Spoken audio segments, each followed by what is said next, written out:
I'm Julia Duffy, and you're listening to You Might Know Her From with Anne and Damien.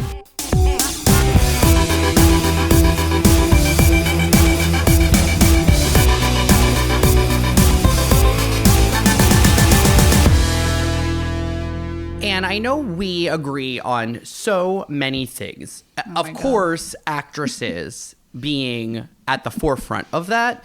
And I saw some meme recently that was like, one thing that like lesbians and gay men can agree on is character actresses. And I don't know that that has been my experience. The lesbians in my life, spearhead by you. That is true. And I don't need to name them, but they are mostly people that you are engaged in familial relationships with, or, you know, yes, they're your friends, your people. Damien, name every single lesbian that you're friends with right now. I thought about it for a minute. I thought that's weird. So no, but okay, wait. Finish your thought. But then I'm excited about this conversation. So I just don't know that has been my experience, like outside of my world that exists with you. Yes, we have lesbian friends that share our interests, but I want to know if when you were young, like I was obsessed with Designing Women and Golden Girls. I then, as a young adult, was also obsessed with like Sex and the City and Desperate Housewives. I was just drawn to like women-centric projects. Totally. And I still am, of course, and that feels like part of my identity. But I'm wondering, as a young person, as a young girl, as a young woman, were you like drawn to that, or was it the opposite, or was it, you know, willy-nilly? Great question. I think that the things that I loved growing up were A League of Their Own, Fried Green Tomatoes, Set It Off, Steel Magnolias. These are movies that I watched over and over, 9 to 5. So yes, I think that I definitely was like a sports kid. So I had like that lesbian aspect of myself. But in terms of pop culture, I loved musicals and movies about women. Like Thelma and Louise was very important to me as a young person. So I feel like I gravitated to all of those things. Waiting to Exhale. Like I loved anything about women. But I think loved basketball movies that were like all men, like Above the Rim. I loved those sorts of male ensemble films. But no, I think it was always true that I really, and even with the musicals, like I was not that invested in the men. I did like Gene Kelly, but besides him, I was like a Judy Garland person, you know? It's so interesting, the thing you just said about movies, because I think my frame of reference for film, a lot of times I would have to like go back and watch classics. Like when I was in college, I was like, oh, I never saw Thelma and Louise. Like I missed it because we were so young when it came out. Whereas I think TV was an accessible way for me to get access to women, where I was like, the 5 Mrs. Buchanans. I love Harriet Sanderson Harris. Because I think it was harder to say, like, I want to go see Hocus Pocus in the movie theater, because I think that it was like, you know, coded as being girly, or I'm a tom girl, or I'm gay, or whatever. You know what I mean? Like, I think I felt more like eyeballs if you're like seeking something out. Whereas I felt like TV, it was like, oh, I'm watching Designing Women with my mom. And like, I don't really understand all of the jokes or get it, or like even remember it all that well. But I was drawn to like 4, you know, what I considered like hot women, like, you know, like in colorful suits, getting to be like brassy and smart and witty. Yeah, that's so interesting. Definitely, I think you're right, because TV, also there was just like fewer options. So it was not as weird to be like, we're just going to sit down as a family to watch like whatever the Tuesday night show is together. And so you weren't like that. You didn't do that? No, we did. But like the thing that my family watched together was, if I was home on a Saturday night, it would be like Saturday Night Live. I got to like stay up and I would watch Saturday Night Live with my family, or Mad TV. Like I really loved those shows. And like you grew up with SCTV, but I'm trying to think, I was much more, I think, of a movie kid. Like my aunt would tape movies off of TV and give me like The Wizard of Oz and Singing in the Rain and Mary Poppins. So I like had all of those on VHS. And I think I was a movie kid more than a TV kid, though I obviously watched my fair share of TV too, and like Saved by the Bell and Hang Time and whatever other bullshit I was watching. Run it together. Hang it together. Should we get her? Julie? Was that her name? I don't think she was good. Damien's cringing. I think her character's name was Julie. I don't know who she is. It was for sure Julie. She is. I definitely didn't like her, and that was probably my own. That was like my internalized misogyny, that I didn't like Julie from Hang Time. Yeah, it's true. Honestly, it was probably my own. It was probably my homophobia and misogyny, because I was like, she's butch. she's not a leading lady. And in hindsight, that's cool. Like she was sort of like, she was probably had to be proficient at basketball, but also they wanted someone who was like thin and blonde. She really wasn't that butch. She wasn't. I know. I'm just saying it's like my own stuff. Yeah. Me wanting the like lead of the teen sitcom about basketball to be more femmy and blonde for my own queer sensibilities. Right, that's why you had Baywatch, right? Like that was. I was obsessed. So was Baywatch something you could watch with like your I didn't watch that with my dad, or I didn't watch that with my family because it was in syndication, so it was on at a weird time. So I would watch it on it was like 5 o'clock on a Saturday. So it was like no one was around, but I was watching it because I was definitely like a TV kid who watched TV all the time. But I did get my dad, like I played hooky from school to go to like a mall once to get David Chokichi and Gina Lee Nolan's autographs, and my dad took me, and I feel like it's cool. It's a cool thing that he did, and I feel like he was probably like into Gina Lee Nolan. It's just like it's cool that like I was not alone though. Like my school people were obsessed with Baywatch. That's fascinating. I feel like, because it was on at weird times, or like were we young for it, I guess? I'm not really sure. Yeah, we were definitely, I was in like 5th grade or 6th grade, yeah. Yeah, I feel like I knew about Pam Anderson and David Hasselhoff, but I miss malls and like celebrities going to malls to be able to meet them and get their signature. David Chokichi was hot, right? Like does he still look good, or does he not look good anymore? I haven't looked him up recently. I think he still looks like the same-ish, you know? Oh. No? Not the case. It's like a vegan face, very ripped, but like, he lived his life in the sun. So I think a certain kind of person would be like, he is really hot still. But for me, it's like a grizzled, greasy thing that I'm not feeling. I'm kind of into it. It's kind of giving like Maxwell Caulfield present day. What I would call him weathered. And I like that. I like that. He is weathered. But it's not my kind of weathered. I feel like it's more of like it's like a beach weathering, which I don't love as much as I love like a mountain weathering. I think that's more my climate. I'm bi-coastal when it comes to weathering men. Did you want to make any additional comments about lesbian and gay male Venn diagrams or friendship? I feel like I was wondering, like, because I was like, so the thing that I think I saw was that their crossover is like middle-aged women, and I was like, I don't know why lesbians are hot for middle-aged women, but I think I always have been, and I was never attracted to like younger people. Even as a younger closeted kid, I was always like very into I'm trying to think of who, like, I mean, I grew up loving Julie Andrews, and obviously she wasn't middle-aged when I was watching her, but I feel like there's just something about a self-assured middle-aged woman on your film or TV that is very sexy to lesbians, and gay men get it. You know, I never think of us. I do now, as more the older we're getting, because I think, like, as you like to say, the older we get, the more it's like we try to like sink our heels into certain parts of like our identity. Like the older I get, the more I'm like into my family and into being Italian American, and into, it's like you're just grappling with the fact that you will die. You're just like, and you're just like looking for like, who am I, and like, is this what my life will be forever, and whatever. But when we first became very good friends, I never thought about the dynamic being I'm a gay man and you're a lesbian. But I do find the older I get, more people are sort of interested in that dynamic. We interviewed an actress on here. Is this a blind item? I don't think it's like telling tales out of school, but she was like, what's the deal with this? Like, this is uncommon that like a lesbian and a gay man are like best friends. And I'm just interested in those ideas. No, me too. But I feel like it's I don't know that I have that many examples of it in my life other than us. I know it exists, obviously. But I do think that you and I have like a particular formula to our childhood and our psyches that made us perfect for each other because of the like deep things that we both loved as children, which was like musicals and X-Men and comic books and Grease. There was just like a unique overlap of things that I think worked for both of us. And you, I think, are unique in that like not that many gay men, I think, are interested in lesbian culture. So I would like to tip my hat to you because I think you are a unicorn in that respect. Another blind item. Remember, we had an actress on here who called herself a unicorn, and I didn't know what that meant. And then I Googled it later and was like, oh, it means somebody that's into hooking up with couples.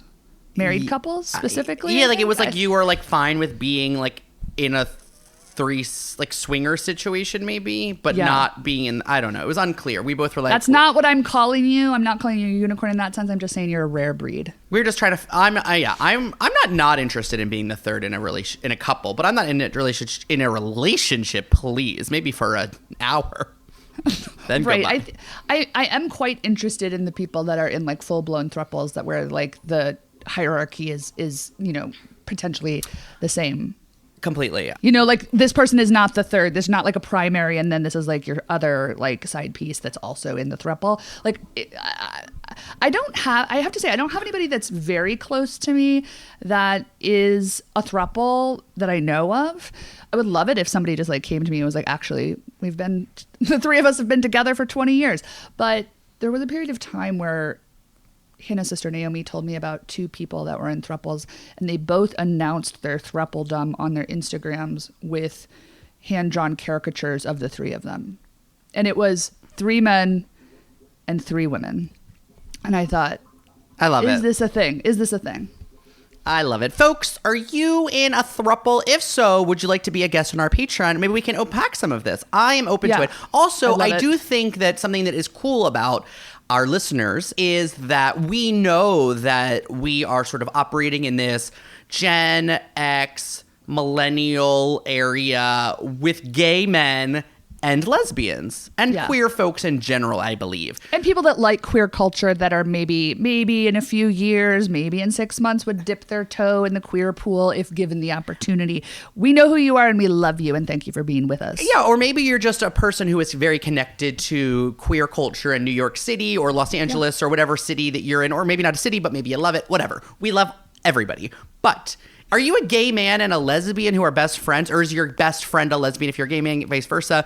I'm interested in like that dynamic. So if that is you, DM us or something. Like maybe we'll do a Zoom Patreon something. I am interested in talking and unpacking more of our cross-friends. It's like A League of Their Own is a perfect example. It's like everybody loves, all the gay men I know love A League of Their Own, but all the gay women I know also love A League of Their Own. We got something for everybody. We got Penny Marshall behind the camera. We got Gina Davis for the gays that love an Oscar-winning actress. But we also have Gina Davis for the lesbians that love a tall, like, lithy, woman. We also have Rosie O'Donnell for the gays that loved her talk show. We also got Rosie O'Donnell for the lesbians that loved her talk show. We got Madonna for the gays that love Madonna. We got Madonna for the lesbians that love Madonna. It's an incredible. We got Lori Petty for the lesbians. We've got David Strathairn, who I think is also for the lesbians and for gay men. I think David Strathairn straddles the boundary. Yeah, we love a hot character. Do we love an unassuming hot man? Mm-hmm. Well, I do. My brand of gay man does. 1,000%. And while we're on that tip, I would just like to pour one out for Dabney Coleman, one of my favorite men of all time. He had something that really worked for me. 9 to 5, as I mentioned earlier, was a very important film. And I thought he was so brilliant and so funny. I didn't even grow up watching Tootsie. And then when I saw him in Tootsie, I said, oh, he's so sick. He's so great. I think, what did you say, Damien? He was 92, 93. He lived a good, long life, is brilliant in everything he's in. And I will miss him. And he is one of my favorite men of all time. I don't think I ever heard anything bad about him, but oh boy, don't look. We can't deal with it. You can't look too close. There's Peter, Paul, and Mary. I ruined them. Damien said, "Don't Google Paul," and I said, "Oh, but I had to. I read one obituary in I think the LA Times, and I thought there was like this quote that he had. I think he had said in like 91. I'll pull it up. He said, I like to say things funny, not say funny things. There is more acting involved than just saying that supposedly funny line that a lot of sitcoms rely on. I don't want to do jokes. I loved that, and I thought it was such a great like character actor quote about like what it is to imbue these characters that are so strange and weird, and as he was often known for playing curmudgeons and mean people, that like it's still acting. I feel like what we love is people who are such specific, strange, big choices actors. Yes. Like and I love an actor who's bad sometimes because at least they're doing something other than just showing up and phoning it in. So I loved that quote, and I thought, wow, this is why he was one of Anne's guys, because he's our kind of actor who wasn't trying to be funny. I wasn't trying to play to a joke, but was playing like the quote unquote, I don't know, it's not quote, it's the truth of the scene. Yeah. And yes, saying things funny, like having a funny line reading because you're a weird person, because people are weird, opposed to like playing to the joke. And I thought, that's history, as Whitney Houston would say in that meme. I love him so much. And shout out to Drexel's Class, something Damien and I just remembered that we both loved. And one of my all-time favorites, the Beverly Hillbillies movie that I think is severely underrated. I put it up there with the Brady Bunch movie as one of those like weird 90s remakes of a TV show. He is excellent in it. And may he rest. May he rest. While we're on this acting tip, I think we should dive right into this month's episode with the one and only Julia Duffy, who really, I think, taps into some of the exact things that Damien was just talking about in terms of what is on the page and what you imbue the script with. You know, as somebody that was well-versed in the sitcom universe from the 80s forward into the 2020s. What are we calling the 2020s? The 20s? The roaring 20s?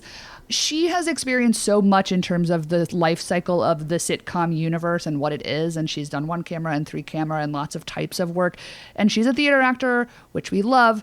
But I just felt like we got into a lot of really nitty gritty stuff about what the business does to you, how it affects what kind of roles you get to play, and how you get to expand on that over the course of a career. So without further ado, here's Julia Duffy. You might know her from Palm Royale, Designing Women, Newhart, Looking, Baby Talk, The Mommies, Intolerable Cruelty, and Butcher Baker, Nightmare Maker. We are thrilled to have the one and only Julia Duffy. Julia Duffy, thanks for being here on the show. Thanks for having me.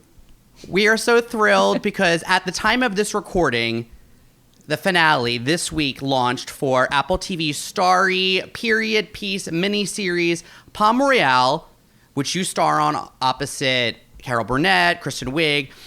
So you play Mary Jones Davidsoul, who I'm going to say surprisingly has one of the most satisfying arcs in the series, because you sort of have this journey from snooty socialite to like enlightened hippie sort of midwife. It's a very cool journey that your character has. And the thing that I thought, because I was watching it and then we landed this interview and I was like, how much did you know about Mary's arc going into the show when you signed on? I knew everything, actually. Oh. Because all 10 scripts were written ahead of time. Okay. I didn't get all 10 scripts at once immediately, but I was told the story because that was all done. And then the scripts gradually came in. I suppose when we started shooting, I had a few of them, and then they kept coming. But I did know the story arc.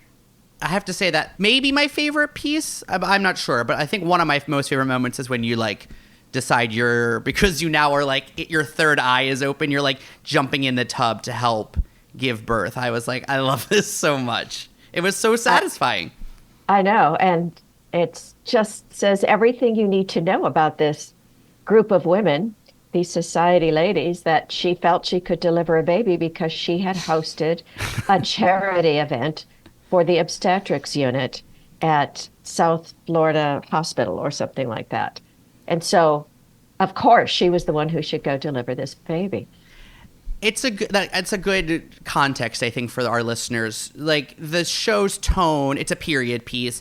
And, like, from a beached whale to a poisoned grasshopper drink drunk by Mindy Cohn to a comatose come gibberish-speaking Carol Burnett, like, the show is a wild, candy-coated ride. And you get scenes with everybody from, like, Kristen Wiig and Allison Janney and to Carol Burnett and Ricky Martin. How fun was that set, and was that tone tricky at all to nail? I felt as though it was interesting to talk about the tone.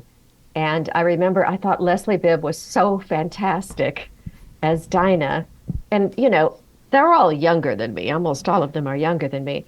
And I said, did you watch movies like and TV shows from the 60s? Because you really get it. And she said, you mean the bad acting? And I said, well, there was a lot of that in the 60s, but I'm not talking about you because I think you're fabulous.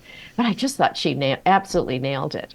Was there any reference point that you as an actor were using, or maybe that like the production was using, like any 1960s reference points for specific shows that you were trying to like channel as in your performance? Oh, absolutely, because I was there. Because, as I said, I'm of the generation that most of them weren't. And the first time I walked into a fitting, I just burst out laughing. I said I worked at a dress shop in the late 60s, early 70s, and I sold these things because they had a lot of vintage stuff there. So much polyester, so much. And baby pink, baby blue, mint green. Oh my God, the colors, the styles from that era. It's almost hard to make people look wealthy because there was so much polyester. It's so much fun. It is, as we mentioned, like an incredible cast, and just like it's a really fun style. Like it's a fun tonally and stylistically. I know it's a mini series. Do you think there's any version where this universe continues on? Clearly, you have not watched the finale. And I just can't imagine that it won't continue on because it's quite the cliffhanger.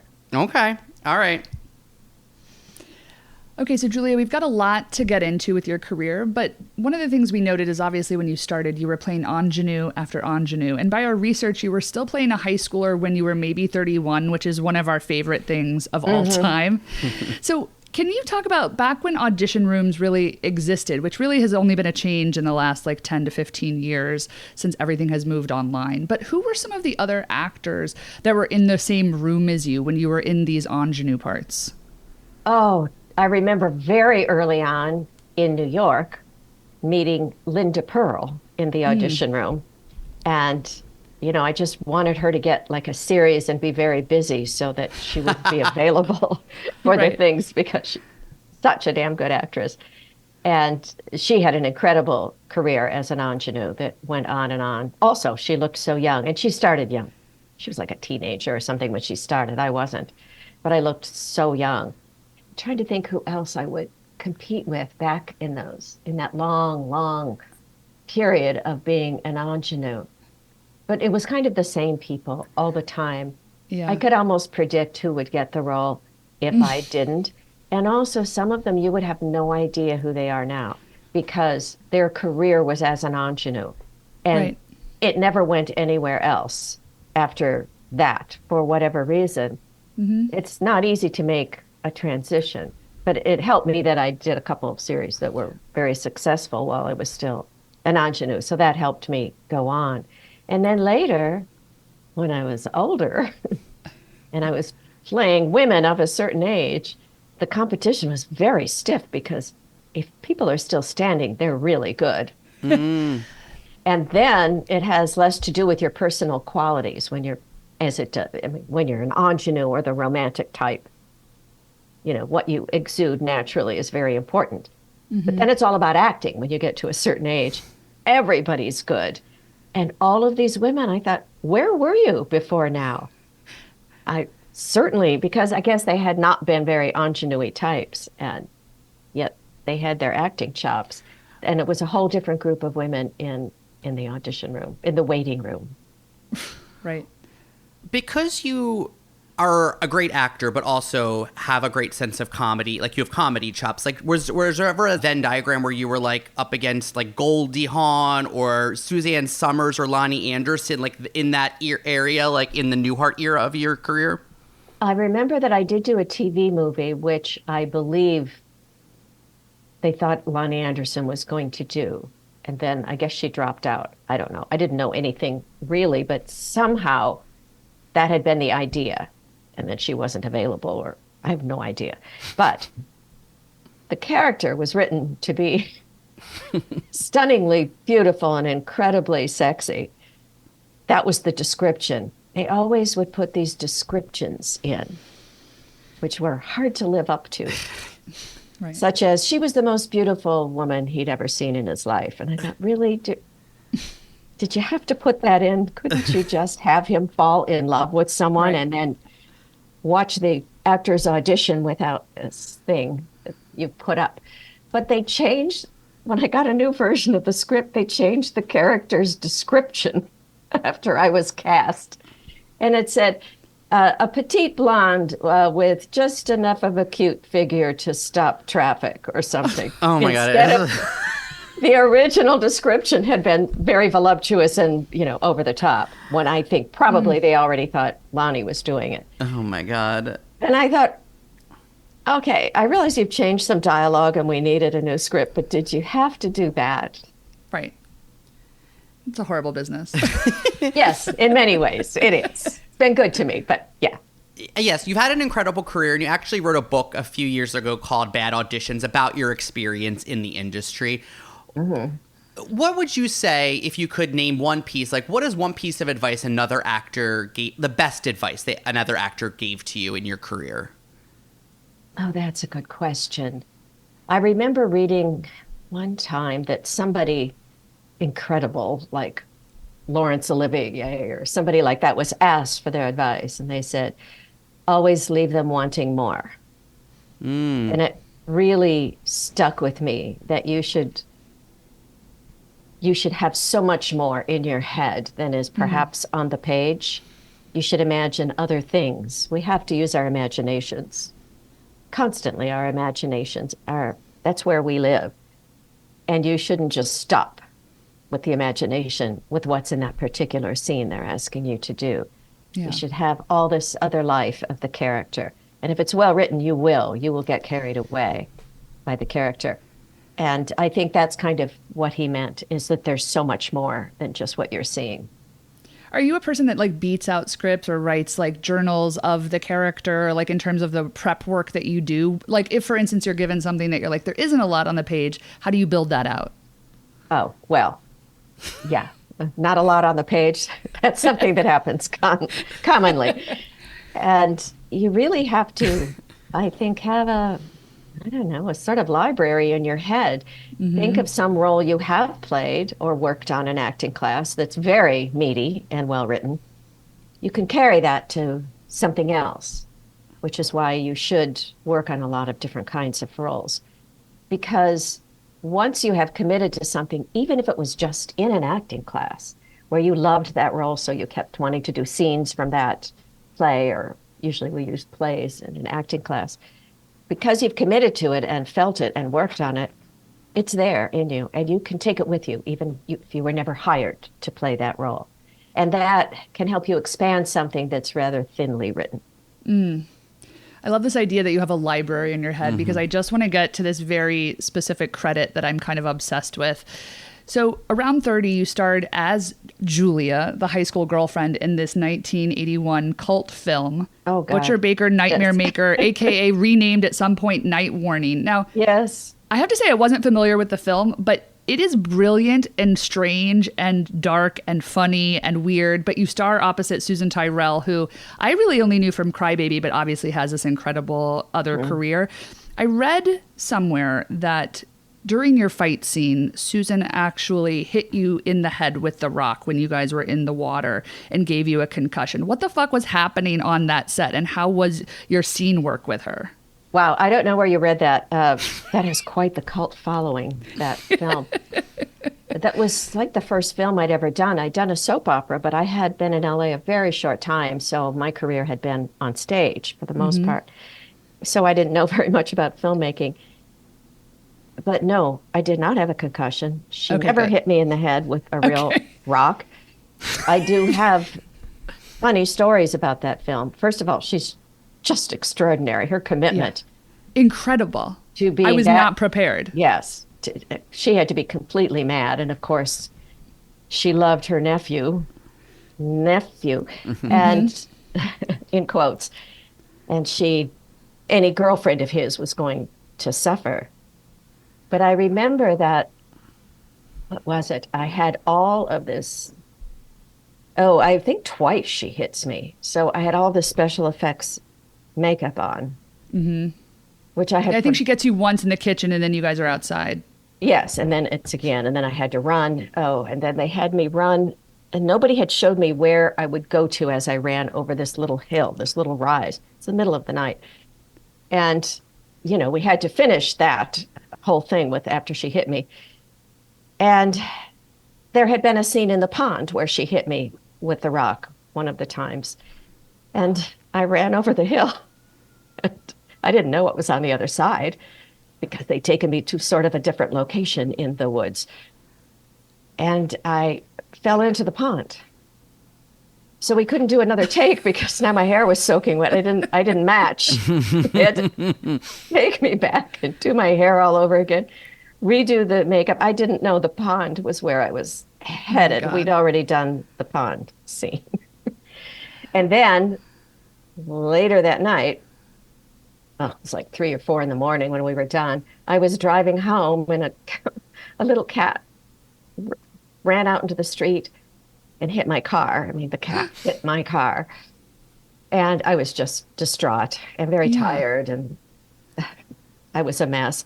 And I ran out of the car and I picked up the cat and I put it in the back seat and I started crying. And I drove right back to the set. I wasn't very far away. And I got out of the car and I said to the crew, I hit a cat. And oh no, I know what happened. First of all, a man stopped to help me. And I said, do you know if there's one of those emergency overnight animal clinics in this area? And he said, I don't know, ma'am. I don't know. And he kept backing away from me and got in his car and drove away. And I thought, why the hell did he stop if he wasn't going to help?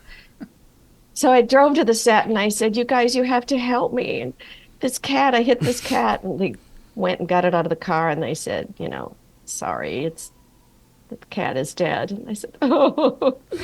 And I got back in the car and I was kind of wiping away my tears so I could start driving home. And I looked in the mirror and I still had my special effects makeup on. I had these 2 ghastly gashes in my head, which is why the man decided not to help me after all. It was more than he'd bargained for. Yeah, he was terrified. Yes. And I found out later that it's against the law to drive home with that kind of makeup on. What? The makeup person told me there was actually a law against it because of what a distraction it could cause from other drivers. That's fair. That's fair. Yeah. I'm glad to know that Susan did not give you a concussion. I did find that from a crazy fan on Twitter, and I really dove deep. I didn't realize there was such a following. No, we had fake rocks. It was low budget, but it wasn't that low budget. Yeah, exactly. It was still safe. Good to know. So can you talk a little bit about, you were playing a high schooler into your 30s. Do you remember, can you pinpoint like that moment where you started getting called in for different types of roles or more mature roles? And did that feel like a seismic shift for you in the course of your career? Well, that was the last one where I played a real ingenue who was actually a teenager. And in fact, they said to me at one of the callbacks, I think I was 29 and I said I was 24. There was no internet. Love it. Yes. So you were the age you wanted to be. Yeah. And they actually said to me, oh, we like you so much, but we're a little worried about, the fact that you're 24 playing a 17-year-old. And I sort of went, oh, yeah, I know, I'm old, because I just stayed in character. And I don't know when they found out what my real age was. I didn't tell them, and it was You fine. look like a high schooler. Look, it's not like the Stockard Channing effect where I was like, wow. I mean, I love that Stockard Channing was, in her 30s in Greece. That's what I love about the film. Mm-hmm. Yeah, that was almost a little tongue-in-cheek to have Totally. all of those actors. Yeah. But you start with John Travolta and Olivia Newton-John, who were not, Right. We knew how old they were, definitely.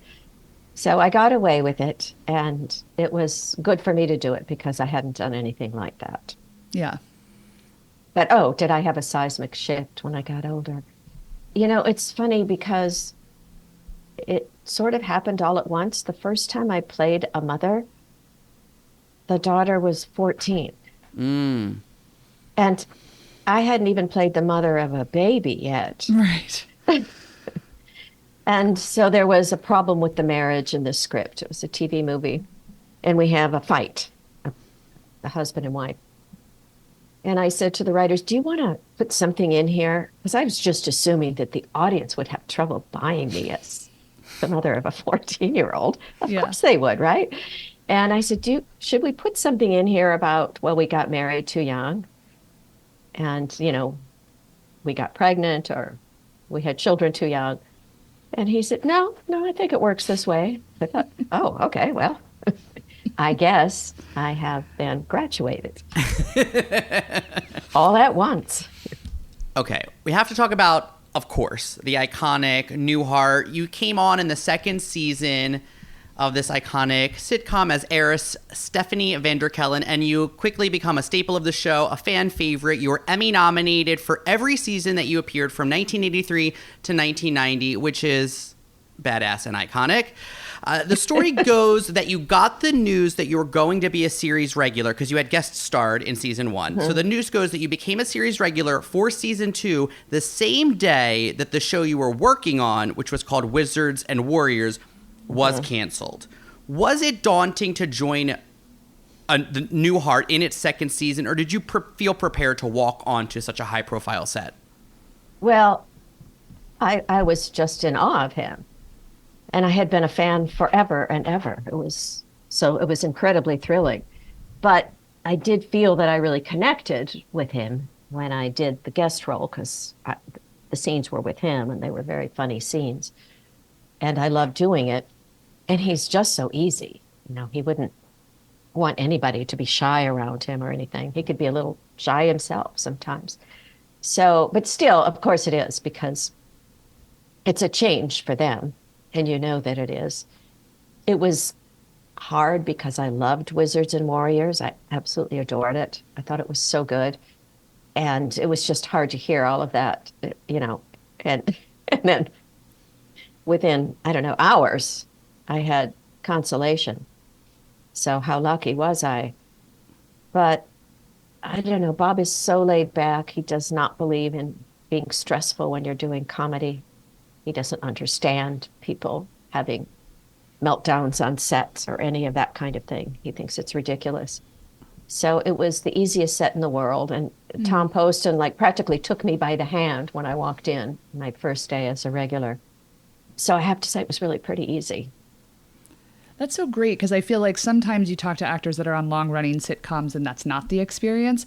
So when you're doing a show for 7 seasons, what is the biggest perk of being on such a high-profile show with a legend like Bob Newhart and that incredible ensemble? And you guys are all sort of in this really starry show winning lots of awards.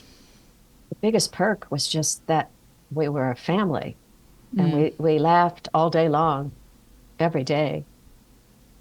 And there were times when we got to Friday and the audience was coming in that we got nervous because we thought, have we ever gotten through this without screwing around and breaking up? And then suddenly it was time to get serious. But it was part of our, method. Yeah. There was a method to our madness. But it was a pretty wild set. I mean, everything, you never let the opportunity for a joke go by, in or out of the script. This is how it is when you work with comedians. The joke is king. If the joke is there, you make the joke. Whether it means screwing around and driving the director crazy, which I'm sure we did all the time. It's how it was. And it was completely fabulous. And we knew each other's families. I know Mary used to, after a hiatus week, she'd say, isn't it weird that I missed everybody even in a week off? I couldn't wait to come back. And I said, yeah, me too. That's lovely. It was a family, yeah. It was like nothing else. Did you feel like you had the possibility of artistic input on the show, or because it was a sitcom, was it so regulated by the script and by the cameras? Well, they're always rewriting. But of course I pitched things if I had an idea. And of course, because your loyalty is to your character. So if it felt wrong to me, I did speak up. Not sure they always wanted to hear it, but it's part of the process. It's part of what you do. It's an ensemble, which is harder for writers than it is for actors. We are very used to the feeling of it being an ensemble. The writers they just come from a different place. They sit in a room and write, and what we do is much more ensemble-like. And I'm sure that I did not understand them as well as I should have. But I did appreciate them And, I hope that we let them know that, because there were whole seasons when I thought, my God, we haven't had a single clunker of a script, which is amazing. Yeah, I was gonna say, what a Totally gift rare. to feel that way. Yeah. We would argue, starting with Stephanie and Newhart, you have often been cast as like heiress, socialite, Xanax popping wasps, well-to-do ice queens. Like Julia Duffy, is there any version or like a part of you that was like eager to play poor, like downtrodden? Yes, I grew up poor with a single mother, and it was weird to me. But all I can say is perhaps imagination is stronger than anything else. Because, of course, I would have loved to have that kind of background or that kind of luxury, but I didn't at all. So I don't know what it was exactly, but of course, it's very hard for casting people to look at things broadly because they're casting a role. And I think that the economic level the character is at is a very strong thing in casting. And it's probably very hard to just imagine me at a different economic level than they've seen me play. And I don't know how you get past that. I have on stage played very, very different roles, but then you have so much time to make the impression. The audience is sitting there going through your journey. Mm-hmm. They don't have to immediately accept you as this or that because it's a play and it unfolds. But, really on film and especially in TV, they do have to get who you are pretty quickly. And it's worked in your favor, obviously, because your career has spanned and spanned. I guess. I just think Does it not feel that? Does it not feel that way? I don't know. You just you wind up having all these feelings about the things that you didn't do, that you wanted to do. You have so many auditions in your life, and it's such a part of your career that you think in terms of what I did and succeeded at. And to me, it's a whole thing that is full of the ones that got away as well, that I did have a strong feeling for, that I felt that should be mine to play. And so it's not quite one way for me or any of us. That makes sense. Are there, by chance, any of those ones that got away that you would feel comfortable sharing with us, or things that you think, oh, what if? I don't, because of the actor who played the role. I wouldn't do that. I get that. I wouldn't want them to know that. I especially wouldn't do it if it was something that I had actually gotten or had been offered to me and I didn't do it. I would never, ever talk about that because I know how I would feel if I was the person who wound up playing it. Yeah. Right. Okay, Julia, bear with us because we want to talk about 1991 to 1998. This is an era that Damien and I are calling Julia Duffy sitcom saver. So if we get back to that era, you're fresh off of 7 Emmy-nominated seasons of Newhart. First up, ABC brings you in to replace Connie Selica mid-season as the star of the sitcom Baby Talk, which is a TV adaptation of Look Who's Talking opposite a pre-ER George Clooney. You quit Baby Talk after the first season and were cast on the 6th season of CBS's Designing Women, where you were brought in to replace Delta Burke as the Sugarbaker's haughty cousin Allison, but you left after one season, quickly stepping into NBC's The Mommies while it was being retooled in the middle of the first season. And finally, a few years later, you were brought into the 5th season of ABC's Grace Under Fire to help steady Brett Butler's erratic behavior on set. This is a camera whirlwind of a 90s. So Julia, can you tell us, what was your mental state during this stretch and how did you survive what we would think of as these tumultuous sets? Well, I had small children at the time. In 1991, I would have had a 2-year-old and a 5-year-old. And it was an era of sitcoms, and that is the best kind of job for a mother who brings her children to set. And of course, that's what I was offered because that's what I had been doing. I'm trying to remember all this in my head.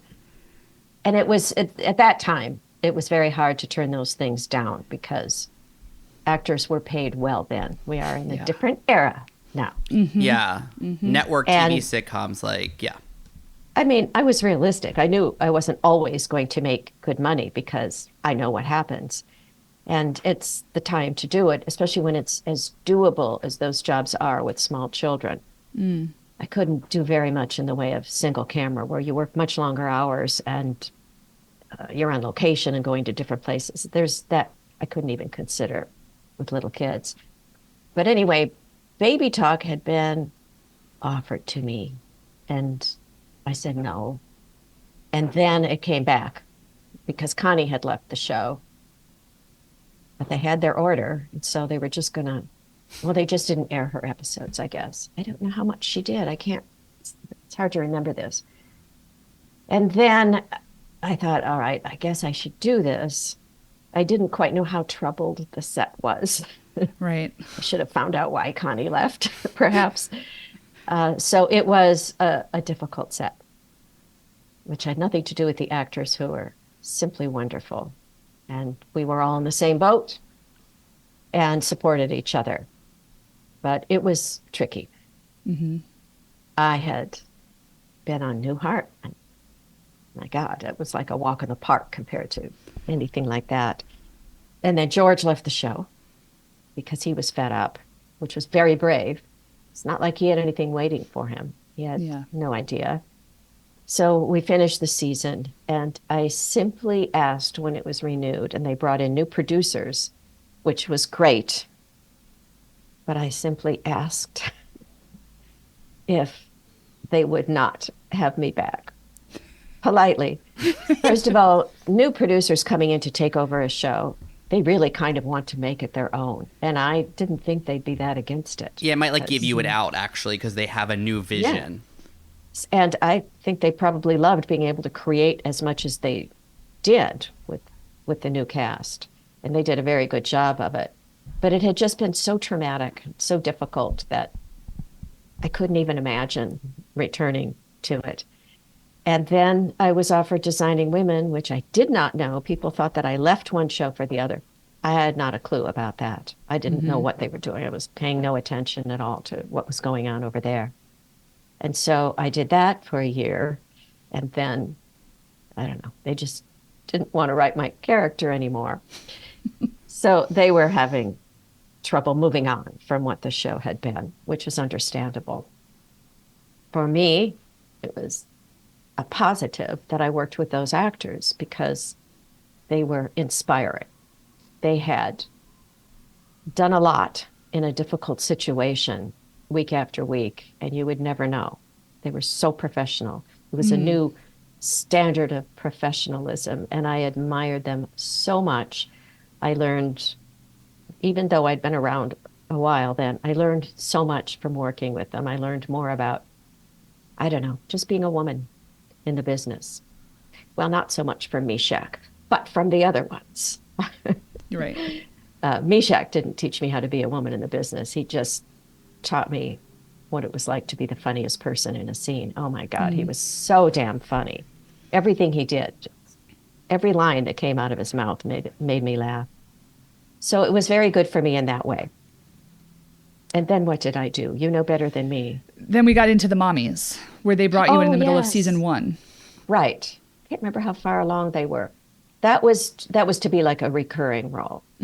And I bonded so much. We're still very close friends with the two actresses who had created these characters. Okay, I love that. All by themselves. I mean, it started out as like a PTA fundraiser or something, that they started writing this act about mommies, and it turned into a TV show.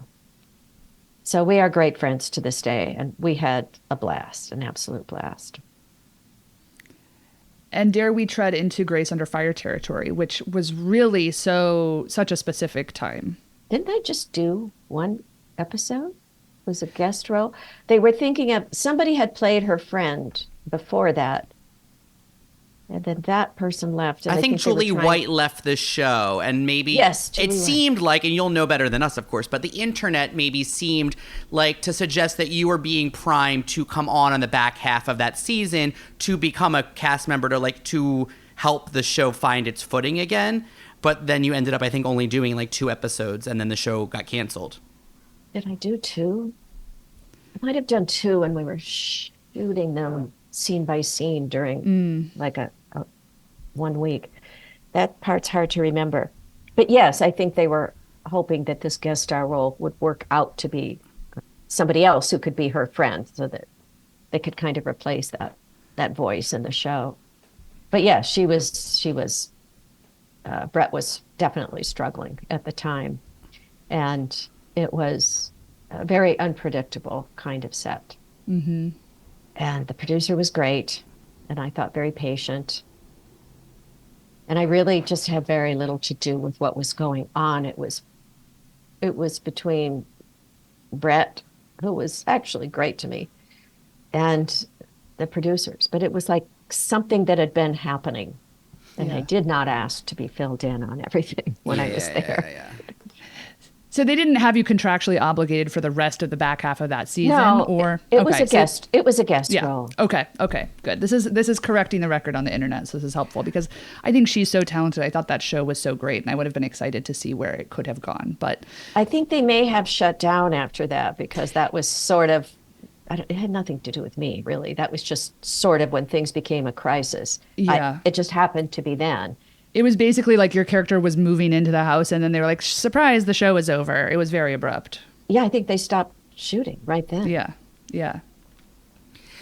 So 10 years approximately after Baby Talk, you then co-starred with George Clooney and Catherine Zeta-Jones in the Coen Brothers movie Intolerable Cruelty. Did the two of y'all like trauma bond from your early days back on that 90s sitcom?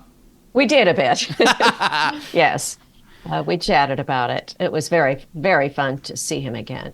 So yes, of course it came up. I love that. I mean, obviously after he left Baby Talk, we talked. We had some long phone conversations about it. And I said, I remember at Baby Talk, I said, let's sit down and talk. And we did. And I said, I think it's going to be different. I think there's going to be different producers next year. And, you really have to admire George. It wasn't even a close call for him. If he wasn't going to work for somebody who was behaving badly and being very rude to other people, that he just wasn't. And he was like not even 30 years old. He didn't have this career to go to, but he wasn't going to put up with that. That was quite remarkable. But it wasn't even a close call. He would not stand for that kind of behavior, and that was that. And he walked. I respect it, honestly. I've heard good things about him. We were just talking about this, Damien and I, that also didn't stand for David O. Russell's BS when they did Three Kings. And I was like, good for him. It's good to hear that he's still that same person. Absolutely. I'm sure of it. Okay, Julia, so Designing Women was a contemporary of the Golden Girls, but it was pre-Sex and the City, Girlfriends, Girls, Living Single, etc. All of these sort of women ensembles that were definitely the exception at the time, not the rule. What kind of camaraderie? You said that you got along with a lot of the women there, that you learned so much. Who was your buddy on set? Was it Jan Hooks because you guys came in together? Were you in the trenches together? No, I wouldn't say that. We were never paired off in any way. And I don't really know how to say that. Because the set was troubled and had a lot of troubles before I came, I just followed their lead. They had their ways of dealing with things. Got it. And they were just remarkably, remarkably professional. Yeah. Very classy about it. All of them, really, every single one of them. Annie is just such a strong and interesting person, and Dixie is the very definition of charm and ladylike womanhood. They were so impressive. And they had very much bonded because they had been working on a troubled set. And I came from a set that was the complete opposite. Right. Of Newhart, right. Where every day was just fun. It was like going to a party or something. So, And then they brought you in as a Clarence Thomas apologist. Oh, yes, and then that. I mean, I thought it was really very interestingly written character, especially because the writers were so political. And that was very important to them, those issues.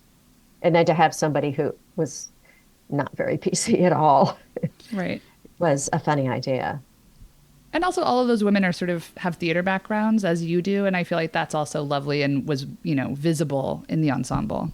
Yes, and it paid off when there wasn't very much rehearsal time, that kind of thing. Yeah. You and Peter Scolari reunited on the Mommies. You also reunited on Reba years later. Like, you clearly both had great chemistry as Michael and Stephanie on Newhart. Like, what kind of personal friendship did you guys have? Like, did you call him in for those favors? Were you like, hey, I need a husband on Mommies? Like, are you free?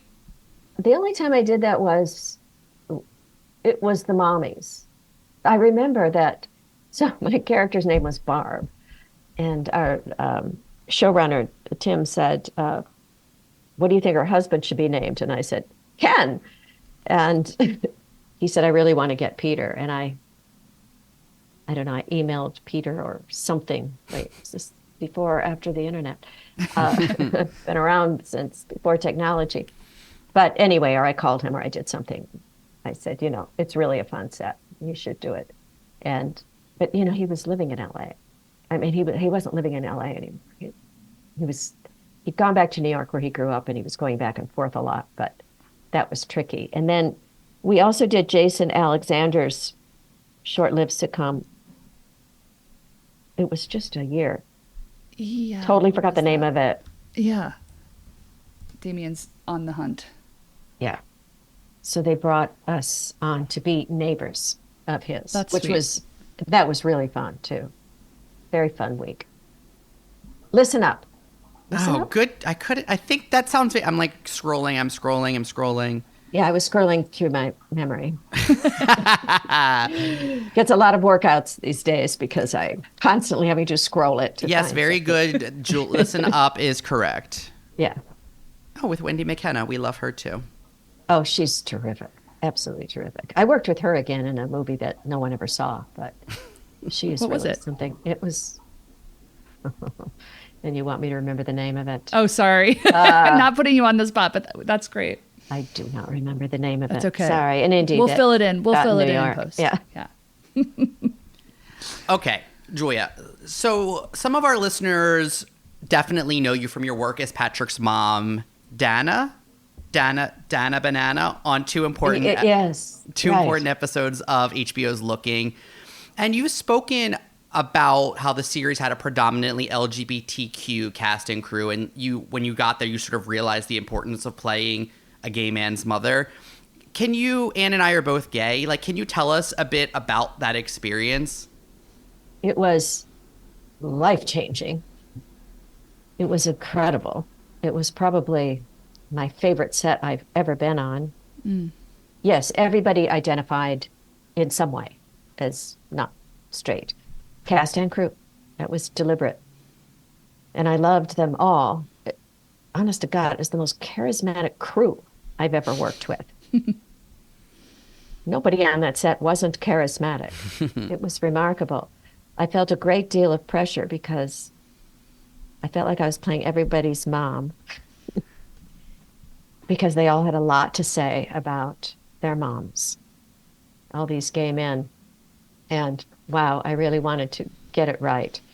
And I felt very motherly toward every single one of them, especially Jonathan, of course. I still feel that way about Jonathan.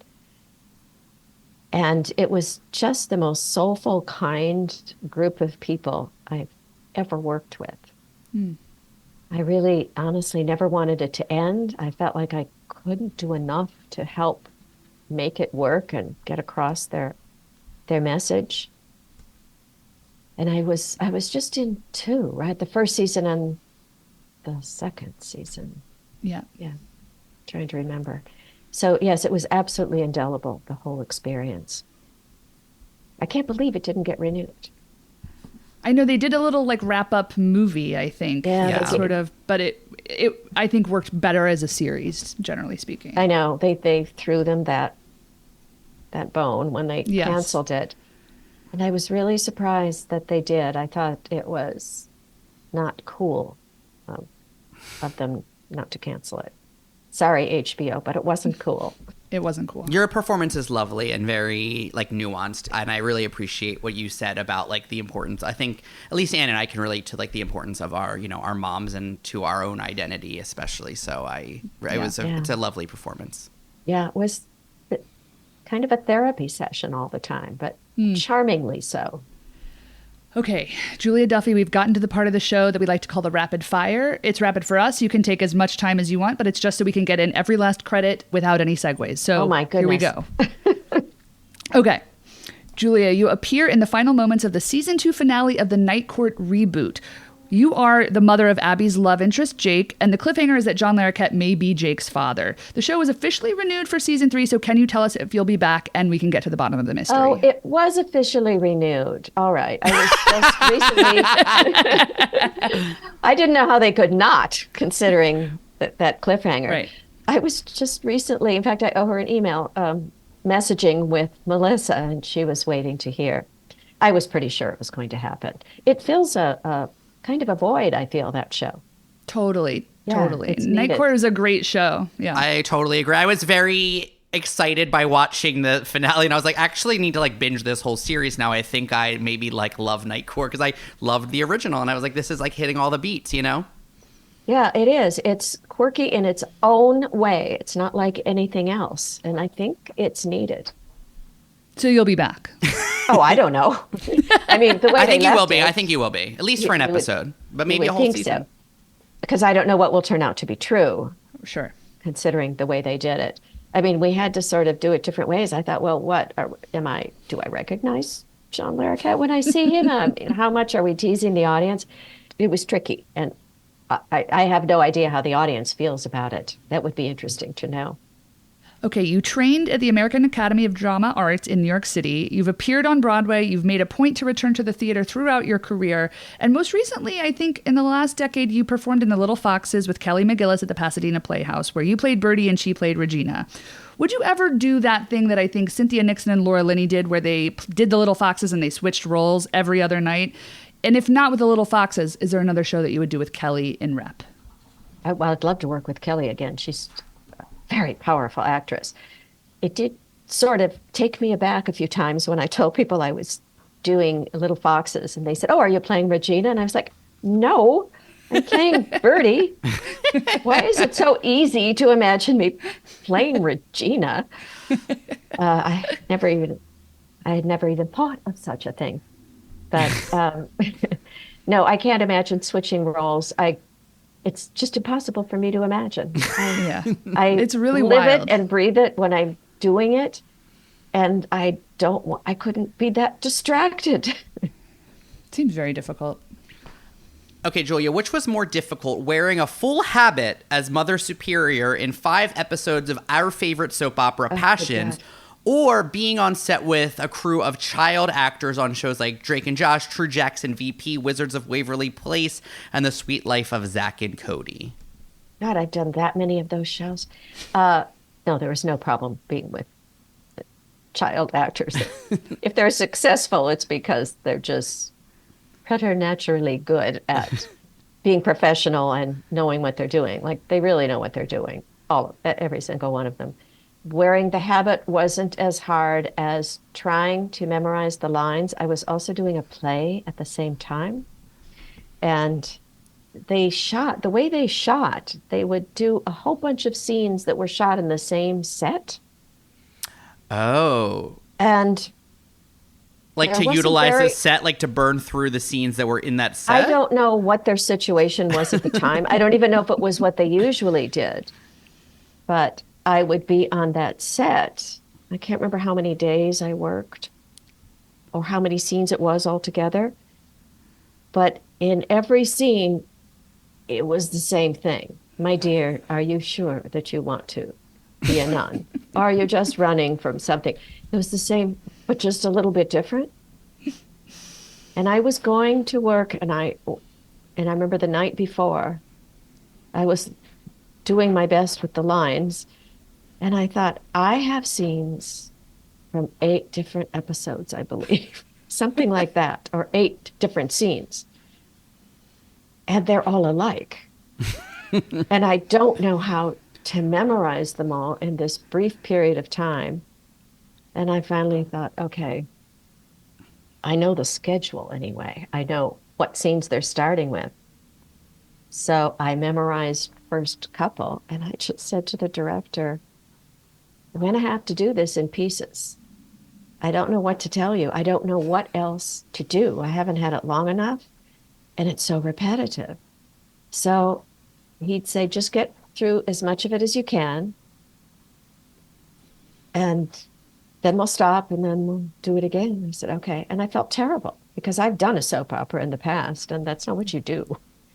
But never had I done anything like that. It was like so many scenes each day, and I had the script for a certain amount of time. Ugh. But this was a totally different thing. I don't know how they did it. That was a tough set. It was a soap opera unlike any other that's ever existed. I mean, they just kept their heads down, you know. There was no having fun. It was like, wow, what they had to do. But they had some very fancy sets. I mean, it wasn't so easy to take a set up and down, I guess. So they needed to get it all done while they were using that set. They never asked me to come back and be the mother superior person again. So. 5 episodes is a lot. Yeah. Okay.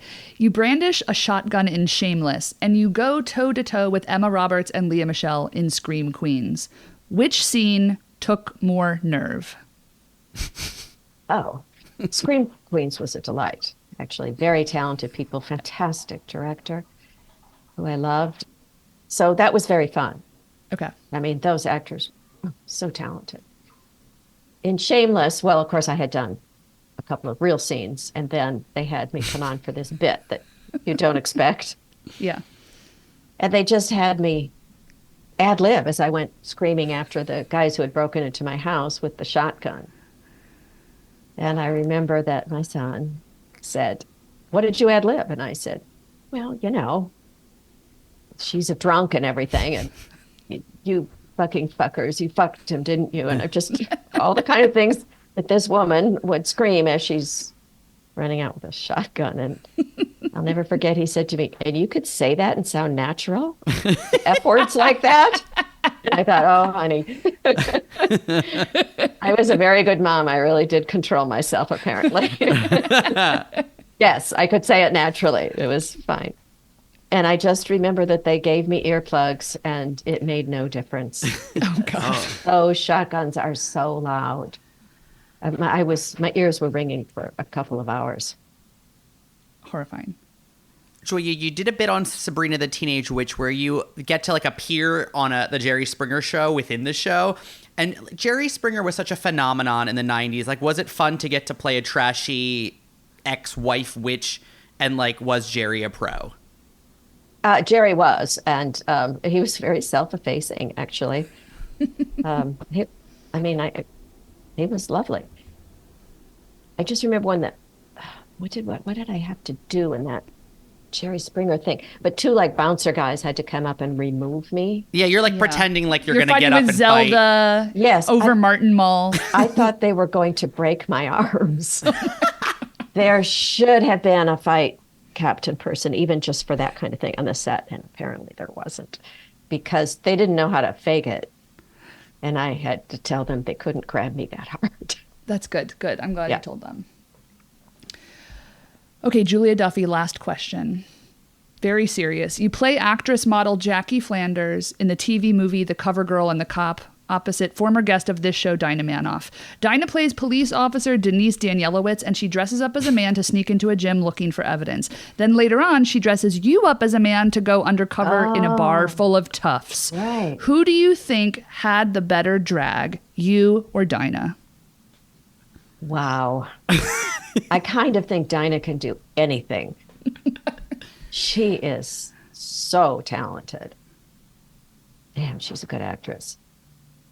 I don't remember what we looked like. Okay, Julia, let me tell you. I'm too small to be a man. You wore like, I was trying to think of what was Andy Kaufman's alter ego, Tony Clifton. You're wearing like a powder blue suit with like a wig and a mustache and big sunglasses.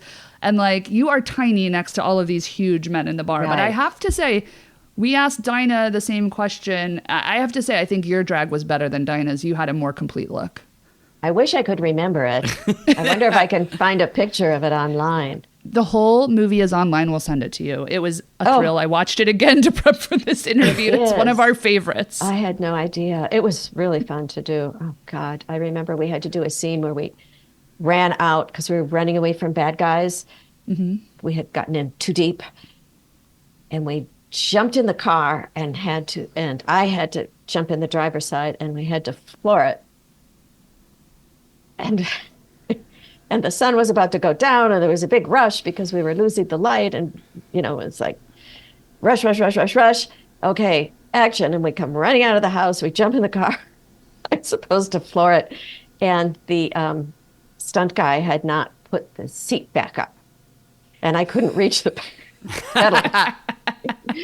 And Dinah was just dying. She was doubled over laughing because I had to stand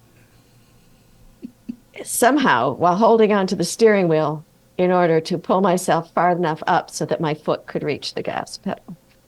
It's one of my main memories of that Incredible. It's a great film. We link out to it every time we talk about it. It's one of my faves. So thank you for that. show. I do remember it was quite funny.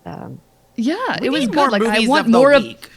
Exactly. We need more of this where we're getting this sort of content with like two women getting to do funny stuff together that are great actors. Yeah. Female buddy movies. Yeah, it's Yes. like Your Outrageous Fortune.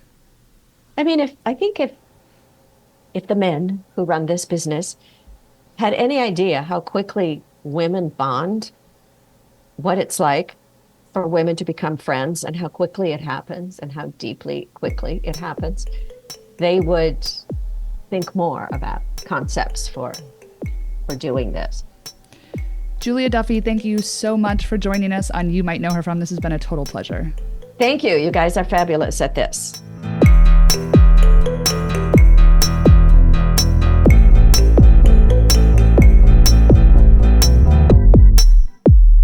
I love Julia Duffy. Now, I didn't share this with Julia, but when she joined Designing Women, I loved Jan Hooks, but they positioned Allison, her character in Designing Women, as this like foil to everybody on the show. And so she was not created to be a like likable character on this reshuffling of a new sitcom.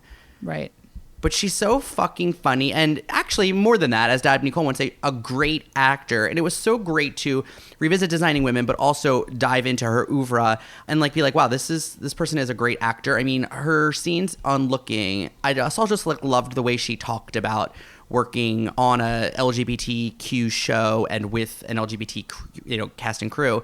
And worth mentioning, fast forward 20 seconds if you don't want a spoiler about Palm Royale. Boy, oh boy, did her arc even get more wild as the season wrapped, which is that she is newly like a revolutionary. She is like enlightened. She goes to the big party at the end of the season and tries to assassinate Richard Nixon, who is showing up as a guest.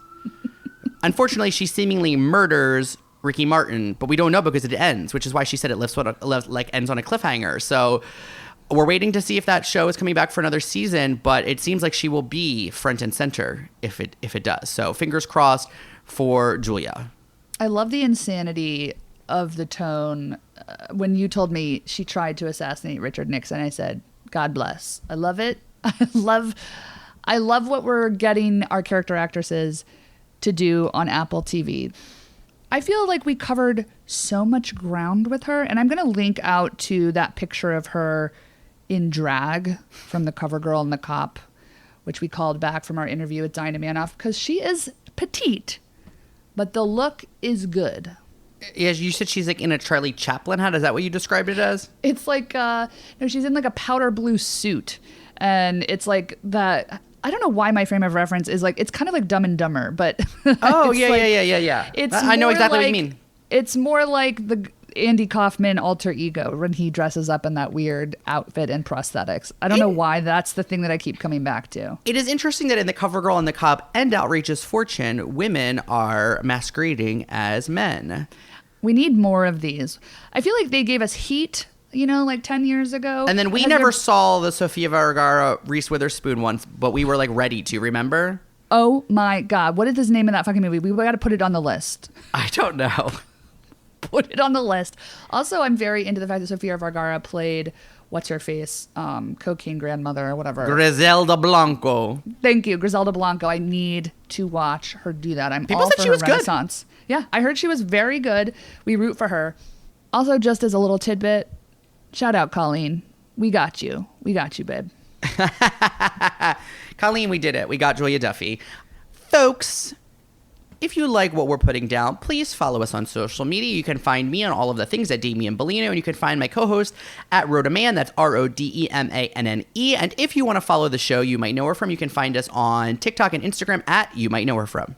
And if you're interested in more delicious bits where we are going to dive into the lesbian and gay dynamic and also talk about the Poseidon Adventure and watch Yentl, find us on patreon.com/YouMightKnowHerFrom if you want to throw some pennies our way. We love the patrons that we have so far, and we're ever expanding that network. Thank you so much. In case you didn't know, You Might Know Her From is produced by us independently. That's Damian Bellino and Anne Rodemanne. And we want to thank our consultants at Grumpy Entertainment. As always, that's Jason Jude Hill and Daniel Sears. All the editing also courtesy of Daniel Sears.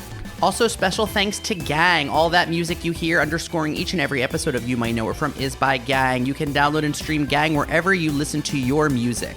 And folks, if you need to see that clip of Julia Duffy with Brett Butler on Grace Under Fire, that is really hard to watch, you're going to find it in the show notes. I think somebody on this wonderful site called Daily Motion flipped the image and uploaded it, and thank God it exists there for all of us. Because I think Brett Butler is doing well now. She was on the morning show, as discussed, but it was a wild time, and Julia Duffy was really in the trenches. So I put each and everything we discuss in those show notes. You can find links, you can find photos, you can find music, you can find all the specifics that we talk about because I have an archival fetish. Okay, Damian, I have a question for you. Dabney Coleman passed, but one of the other men that I keep in the same category because they both reminded me of my father is Gene Hackman, who is, as of the date of this recording, still kicking. But they keep releasing these weird photos of him, like outside a gas station, looking very frail, but he's like in his 90s. And people are like, he's still alive. And some people are like, he looks horrible. And some people are like, he's still looking good. He retired from acting like 10, 15 years ago. It started making me think about the reason that like actors disappear from the public eye once they reach a certain age.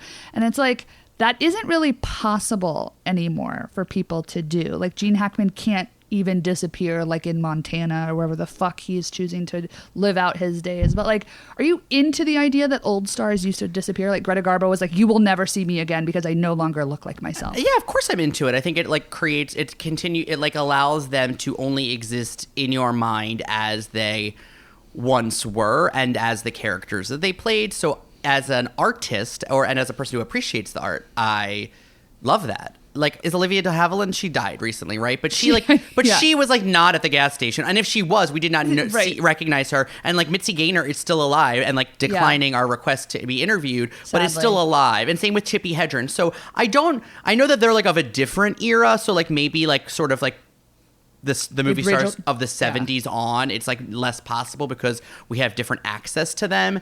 But yeah, of course I'm into it. It's like so old Hollywood, but also like, I want to guess that you're also into Bette Davis, like being on screen until her teeth fall out in Wicked Stepmother. Like, I love that she could not let it go. Of course I'm into it. What are you kidding me? I'm just saying, like, they're two ends of the spectrum. And like, if you were, I think it's different for men. I really do think it's different for men.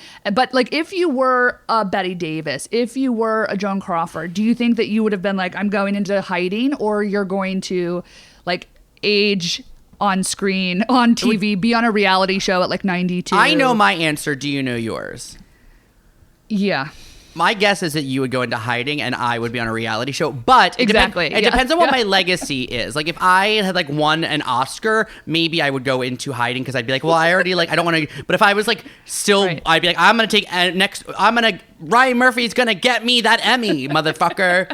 Also, it's not that different from men because my best friend has been posting pictures of Clint Eastwood looking like a scarecrow on her Instagram. So guilty. I'm sorry. I hate him so much. And I was worried that people were hearting it. And I was like, oh no, do you think that this is me being like, thank God Clint Eastwood's still working? I was like, please get him from behind the camera. Let the man go home. He can talk to an empty chair. This was a joke. He does look like a scarecrow. He is a menace. And he should have gone into hiding years ago. I'll say it. Boom. It's your turn, Eastwood.